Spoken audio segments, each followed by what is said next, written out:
집값 하락으로 담보가치 인정 비율 LTV가 상한선을 넘은 대출이 계속 늘자 당국이 재차 긴급 처방을 내놨습니다. 안철수 대선 후보가 본격적인 행보를 시작하면서 박근혜, 문재인, 안철수 등 3인의 후보 간 본격적인 대권 경쟁에 막이 올랐습니다. 올해 한국 영화 흥행이 잇따르면서 국내 영화 관객 수가 1억 8천만 명에 달할 것이라는 전망이 나왔습니다. 우리나라 부자 상위 1%가 지난해 자녀 등에게 증여한 재산이 13조 원에 달한 것으로 조사됐습니다. 시청자 여러분 안녕하십니까? 생경제 현장의 최은정입니다. 코스피 지수가 숨고르기에 들어간 가운데 닷새 만에 2,000포인트 붕괴가 됐는데요. 오늘 자세한 마감 시황 김종성 기자 연결해 들어봅니다. 안녕하세요. 안녕하세요. 예, 김 기자 오늘 마감 소식부터 전해주십시오. 네, 오늘 코스피 지수는 전날보다 17.55포인트, 0.87% 내린 1990.33의 거래를 마쳤습니다. 일본의 양적 완화 방침으로 수출주의 실적 악화 우려가 높아진 데다 연일 이어진 주식형 펀드 환매로 투신권의 매도 공세가 이어지며 지수를 끌어내렸습니다. 오늘 외국인은 1,600억 원 이상 사들이면서 열흘 연속 순매수에 나섰고 개인 투자자들도 7거래일 만에 순매수로 돌아서며 500억 원 이상을 사들였습니다. 그러나 투신을 중심으로 국내 기관이 2천억 원 이상을 매도하면서 지수가 하락했습니다. 프로그램 매매는 900억 원 규모의 매수 우위를 기록했습니다. 업종별로는 음식료, 비금속 광물, 전기가스업, 통신업 등 일부 경기 방어 업종이 선전한 가운데 의료정밀과 증권, 전기전자, 화학 등 대부분의 업종이 하락했습니다. 시가총액 상위 종목 중에는 신한지주와 포스코 등이 선전한 반면 삼성전자와 LG화학, 삼성중공업 등이 2% 이상 하락했습니다. 특히 삼성전자가 반도체 투자를 줄인다는 소식에 SK하이닉스가 반사이익에 대한 기대감으로 1.70% 오르기도 했습니다. 예, 미국의 3차 양적 완화 발표 이후로 글로벌 유동성이 국내 증시로 유입될 것이라는 기대감이 높은 상황인데요. 그런데 아직까지는 단기 투자 성향의 핫머니 유입이 많다고요? 네, 그렇습니다. 금융감독원에 따르면 지난 14일 미국의 양적 완화 발표 이후 국내 증시로 유입된 외국인 자금은 2조 9천억 원에 달합니다. 국가별로는 영국계 자금이 1조 1,900억 원으로 가장 많았고 미국, 프랑스, 룩셈부르크, 싱가포르, 그리고 케이만 아일랜드 순이었습니다. 이들 외국인 자금 가운데 상당 부분은 핫머니일 가능성이 높은 것으로 보이는데요. 단기 투자 성향이 강한 유럽계 자금과 조세 회피 지역인 케이만의 자금을 합하면 핫머니 추정 자금은 모두 2조 2,300억 원으로 전체 외국인 유입 자금의 76.9%에 달합니다. 장기 투자 성향을 가진 미국 자금은 전체의 12.7%에 그쳤습니다. 사정은 채권 시장에서도 마찬가지인데요. 같은 기간 국가별 채권 순매수 규모는 프랑스가 4,400억 원으로 가장 많았고 그 뒤를 미국과 노르웨이, 중국이 이었습니다. 환차익을 이용해 짧은 시간에 수익을 내고 빠져나가는 핫머니가 많이 유입될 경우 증시를 비롯한 국내 금융시장의 불안 요인으로 작용하게 되는데요. 물론 현재까지는 국가 신용 등급 상향 등으로 원화가 유로화에 비해서 상대적인 강세를 보이고 있어서 우려할 정도는 아닙니다. 그러나 원화가 약세로 전환하는 등 국내외 투자 시장의 환경이 변할 경우 외국계 자금의 이탈로 증시 변동성이 커질 수도 있는 상황이어서 우려가 나오고 있습니다. 예, 한라공조가 비스티온의 공조 사업을 합병할 것이라는 소식에 오늘 강세를 보였는데요. 관련된 소식 자세히 봐주십시오. 네, 한라공조는 오늘 유가증권 시장에서 1.91% 오른 23,950원에 거래를 마쳤습니다.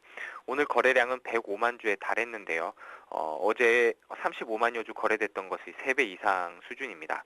한라공조의 상승세는 최근 최대 주주인 비스티온의 공조 사업을 흡수하게 되면 기업 가치가 높아질 것이라는 분석 때문입니다. 미국 자동차 부품업체인 비스테온은 전국 15개국의 공조 관련 생산, 판매 법인과 연구개발센터를 내년 1, 4분기까지 한라공조에 합병시키는 구조조정을 단행하겠다고 밝혔습니다. 합병이 마무리되면 한라공조의 세계시장 점유율은 13%로 확대되며 1위 업체인 일본 덴소와 격차가 10%포인트로 좁혀지게 됩니다. 비스티온이 뜻밖의 조치를 취하면서 한라공주를 재인수하려던 한라그룹은 곤란한 상황에 처하게 됐는데요. 한라그룹은 비스티온이 지난 7월 한라공주의 주식을 공개 매수한 뒤 상장 폐지하겠다는 방침을 세우자 이에 반발하면서 한라공주를 재매입하겠다는 의지를 나타낸 바 있습니다. 한라공주의 지분 7.82%를 보유한 국민연금이 공개 매수에 반대하면서 한라공주의 자진 상장 폐지는 무산된 바 있습니다. 예, 오늘 증시 관련 소식은 김종성 기자에게 들어봤습니다. 잘 들었습니다. 고맙습니다.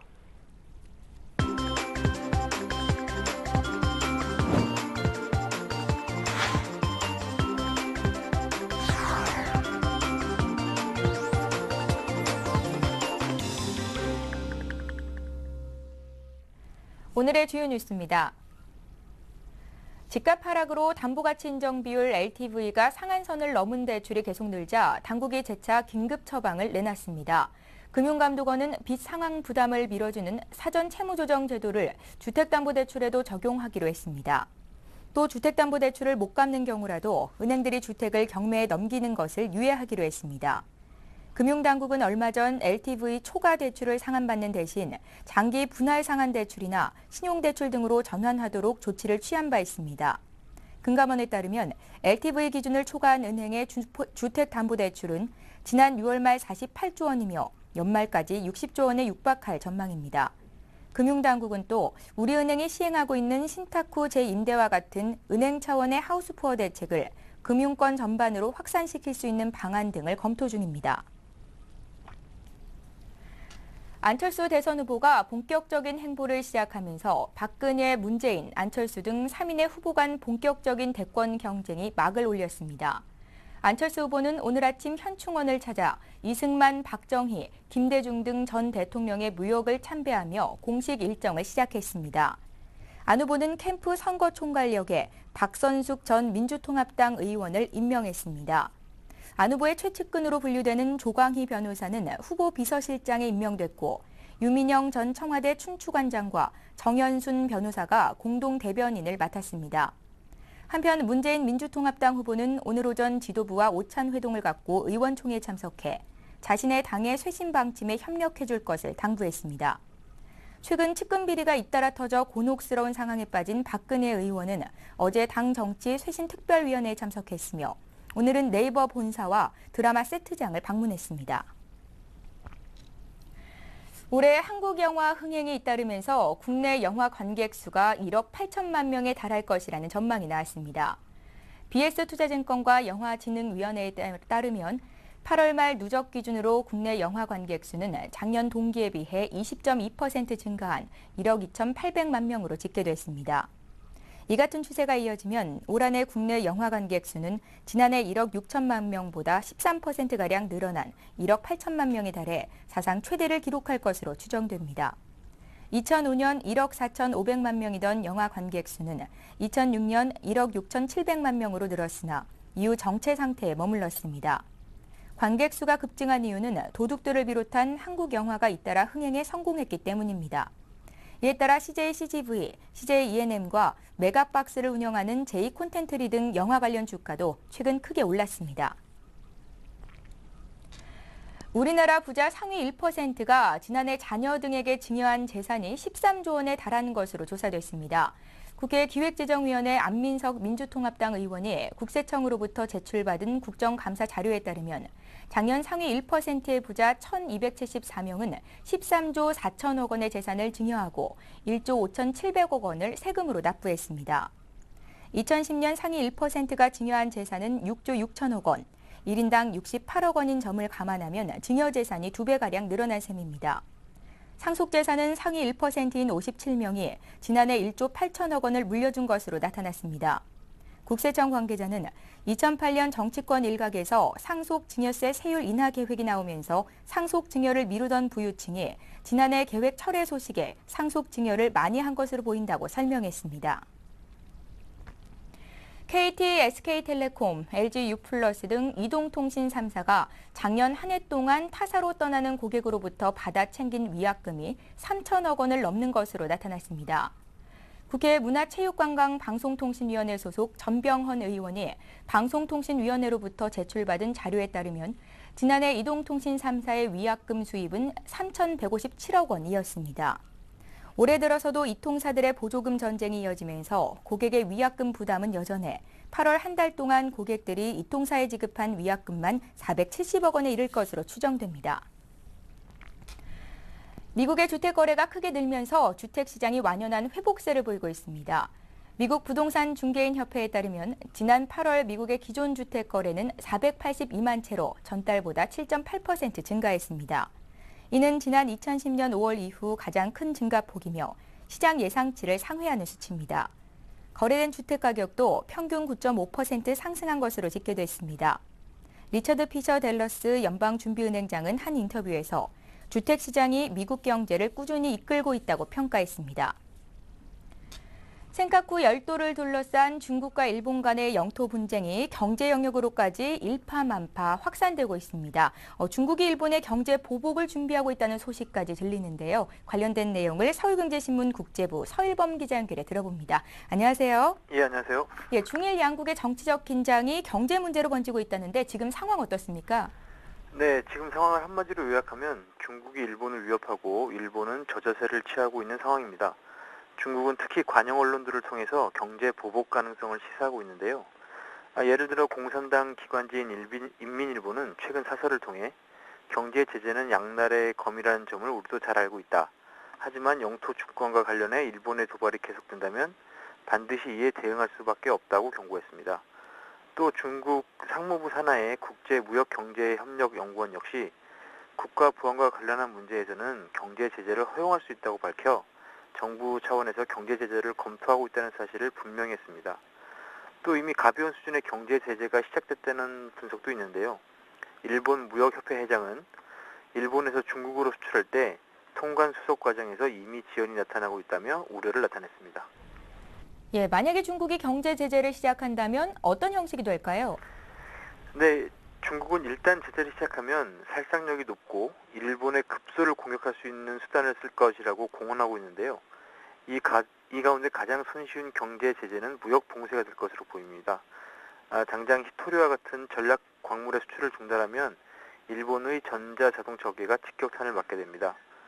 또 극단적으로는 일본 국채 시장에 대한 공격 가능성도 거론되는데요.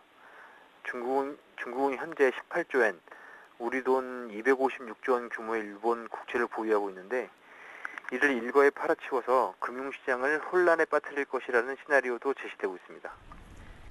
예, 세계 2, 3위 경제대국이 서로 제재를 시작하면 피해가 만만치 않을 것 같은데요. 어떻습니까? 일단 두 나라의 경제 전쟁이 본격적인 치킨 게임 양상으로 흘러가면 중국보다는 일본의 피해가 더 크다는 게 전문가들의 예상입니다. 두 나라가 서로에게 수출하는 금액은 비슷하지만 전체 수출 시장에서 차지하는 비중을 보면 일본이 중국에 훨씬 더 많이 의존하고 있기 때문인데요. 일본 수출에서 중국이 차지하는 비중은 20%에 달합니다. 또 일본에서 완제품을 주로 수입하는 중국과 달리 일본은 원자재를 수입해오기 때문에 산업 전반으로 추가 피해가 예상됩니다. 예를 들어 지난 2005년에 중국에서 일본 제품 불매운동이 일어났을 때 일본의 중국 수출액은 5.1% 줄었으며 현재는 중국 수출 창구가 한 달만 막혀도 일본 산업 생산이 2조 2천억엔 줄어들 것으로 예상되고 있습니다. 또 일본 입장에서는 초대형 중국 시장을 잃을 수 있다는 것도 부담입니다. 예, 그렇다면 중국의 피해는 어느 정도로 예상이 될 것 같습니까? 물론 중국에서도 상당한 피해가 나타날 것으로 예상됩니다.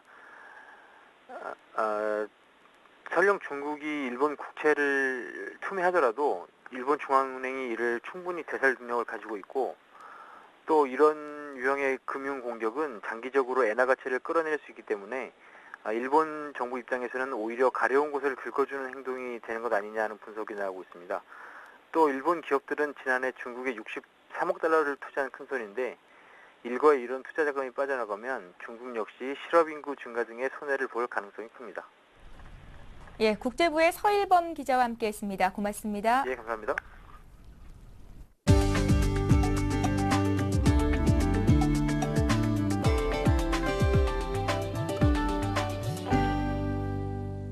백화점들이 불황을 타개하기 위해 가을 세일을 앞당기고 할인율을 높이는 판매 촉진에 나섭니다. 롯데와 현대, 신세계 등 주요 백화점들은 추석 연휴 직후인 내달 3일부터 21일까지 19일간 가을 정기 세일을 일제히 진행합니다. 일반적으로 17일인 세일 기간도 19일로 늘렸으며 특가 물량을 확대하고 할인율도 높입니다. 또 감사품 증정과 해외 명품 특별 초대전 등도 마련해 꽁꽁 닫힌 소비자들의 주머니를 연다는 전략입니다. 주요 백화점들은 특히 중국 최대 연휴인 국경절과 맞물려 중국인 고객을 잡기 위한 이벤트도 동시에 진행합니다. 풀무원 홀딩스가 수입콩에 부과된 370억 원대 세금이 부당하다며 벌인 소송에서 이겼습니다. 서울행정법원은 풀무원 홀딩스가 서울세관장을 상대로 낸 소송에서 원고 승소 판결했다고 밝혔습니다. 풀무원 홀딩스는 2001년에서 2009년 중국에서 생산되는 유기농 콩을 공급받아 두부를 제조해 국내에서 판매했습니다. 서울세관은 콩 수입 가격을 세관에 낮게 신고하는 방법으로 세금을 적게 납부했다고 보고 2010년 378억 원의 관세를 물렸습니다. LG전자는 한국과 일본에 이어 미국 뉴욕에서도 전략 스마트폰 옵티머스 G를 공개했습니다. LG전자는 현지 시각으로 19일 뉴욕 현지 언론을 초청해 간담회를 열고 옵티머스 G를 선보였습니다. LG전자가 한국, 일본, 미국 등 LTE 선도 국가들에서 거의 같은 시간에 제품 공개 행사를 연 것은 글로벌 이동통신 시장이 LTE로 전환하는 시점을 적극 활용해 시장 지배력을 확대하려는 것으로 풀이됩니다. LG전자는 현재 미국 시장에서 스마트폰 4위를 기록하고 있으나 3위 모토로라와의 시장 점유율 차이는 0.7%에 불과합니다. 옵티머스 G는 미국 시장에서 11월 중 복수 통신사를 통해 판매될 예정이며 국내에서는 다음 주 시판에 들어갑니다.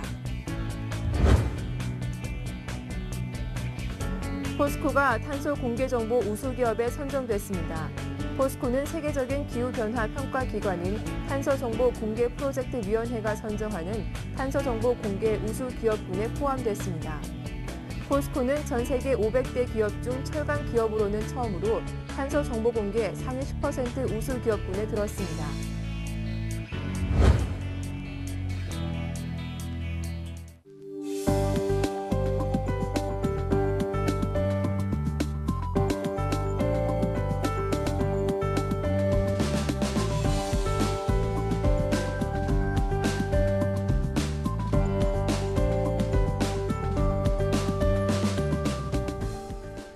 오늘 센 경제 현장은 여기까지입니다. 저희는 내일 이 시간에 다시 찾아뵙겠습니다. 시청해주신 여러분 고맙습니다.